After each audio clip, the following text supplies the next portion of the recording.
Alright, hi out there in the YouTube world, it's me, the Puzzle Master, and we're going through the Nakshatra series today, and we're on number 18, which is Jyeshta. It's the third and last sign that falls in Scorpio, and so with Scorpio we have to remember that it is a water sign, so water is emotion, so they're going to be, everyone's emotional, but they more so. At least when it comes in, especially if this is your moon, it'll apply more to like your inner mind. They're very fixed, so that means that like in their ways and their habits, they're very slow to change those things because they feel very strongly opinionated about however things are right now, because they have justifications and rationalization for that. And then being ruled by Mars, it's kind of like, and Pluto as well, because Pluto's in there, right? Secondary ruler, but Mars being like initiation and action, god of war, it's pure energy, it's that initiative energy to take action, god of war.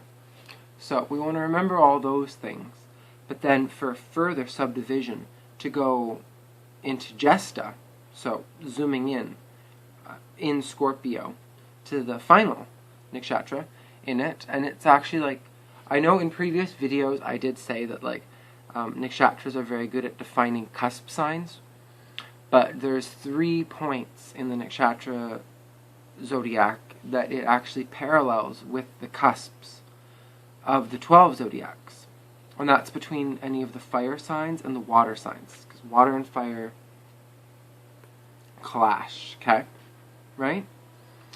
Just as a, because even with like relationship synastry, like it air goes well with fire, and earth goes well with water, but earth, blah, blah, blah. But when you have water and fire, they tend to be clashing, and so when we have that cusp point, there actually isn't a nakshatra to define that cusp point. So, and there's very strong energetic karmic ties associated with any of those cusp points. So, and there's only the 3 different cusp points, so for the most part it pretty much gets it down pat when it comes to character nature. So, Jyeshta, its class is servant, but it does this from like an elder perspective. Of all the nakshatras, it kind of has the most cold or icy stern, like a royal queen. Like, and it says royal queen because in the mythology there's like the queen of the moon, and that links to this. So they have kind of that like nobility, like head held high, they know what they've worked for, they know what they have, hard effort, good gain, you know what I mean?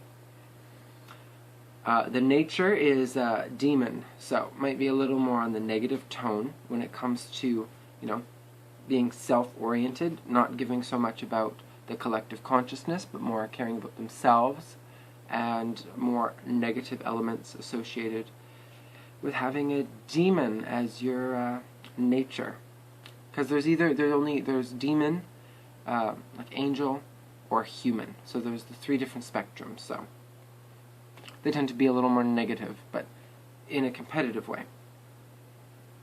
Their ruler is Mercury, so god of communication.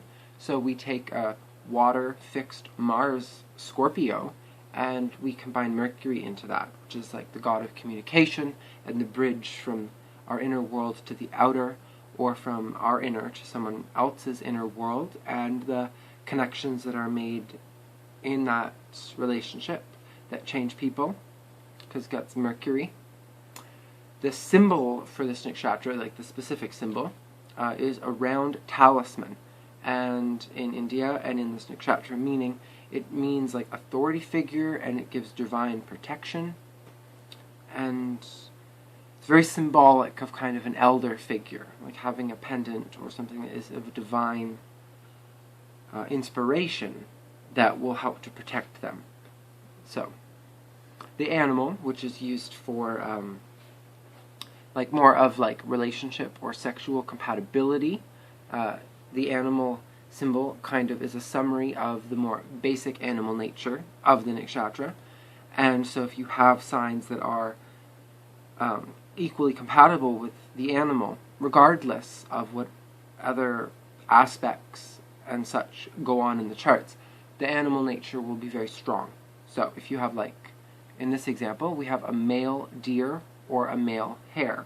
So for looking for its opposite, you would want a female deer or a female hare. And it's regardless of what your actual gender is in this embodiment, you go with the gender of the nakshatra. The element is air, as Mercury is related to the ruling planet. So very communicational, higher mind thoughts, very, like, kind of in their heads. And there's a strong need to move as to Mercury, like where they have, like, their internal thoughts make them want to do all this stuff, but they feel restrained by the world because they can't do all the stuff that they want to do.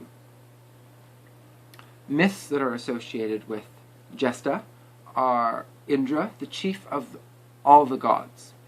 But it can also be symbolized as a celestial drop, because it's still compared to the whole universe, right?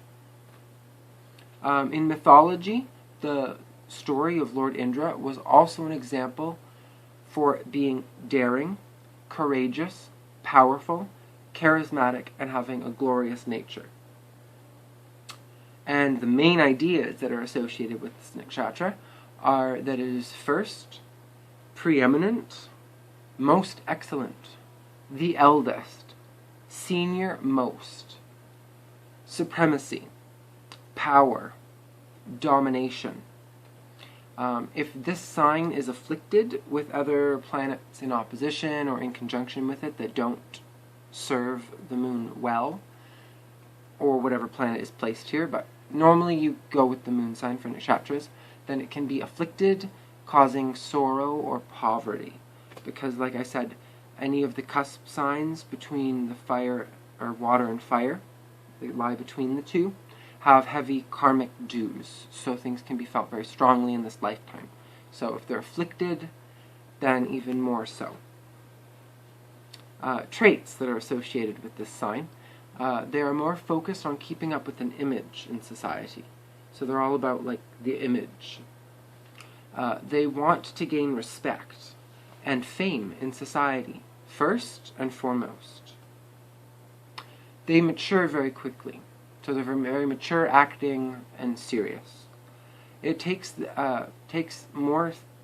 They take their studies more seriously than most people would. So when it comes to school and all that, they're very head in the books. They get the stuff done, serious, get her done kind of expression.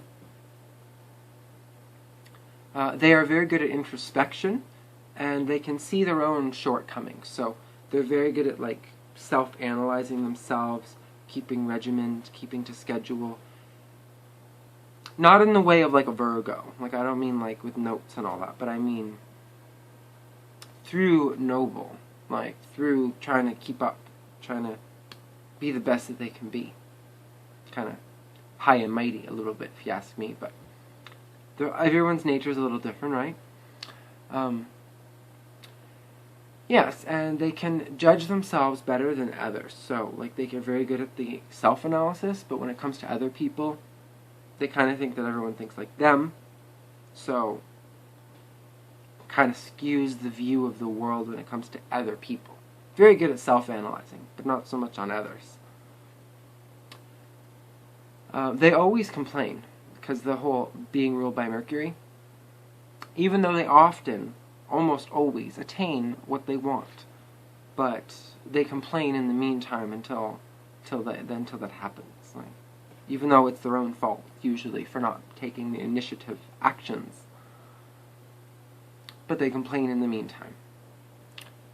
They are very vengeful, and will take down anyone that threatens them or stands in their way, or anyone that affects their image in society or of the world. They just can cut people out because they don't want things to threaten their image that will bring them down. Because their image is really important to them, especially, like, the world, that, like, the image of how people see them. Because, like, it's so important for some reason. Like,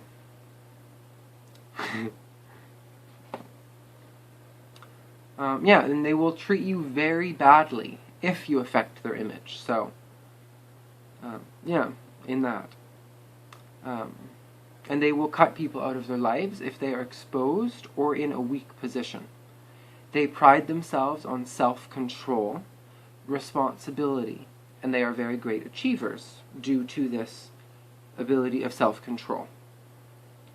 Their appearance is they tend to have very penetrating eyes, very serious eyes, so penetrating but serious. And they're normally very honest due to their stare, because their stare isn't like misguided, it's just like intense. You know, this is Scorpio, it's intense. And they have that attribute associated. So, yeah, I hope that this video was informative and helpful.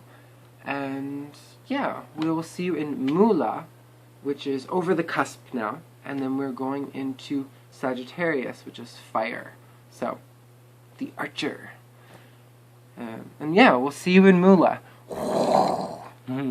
Bye.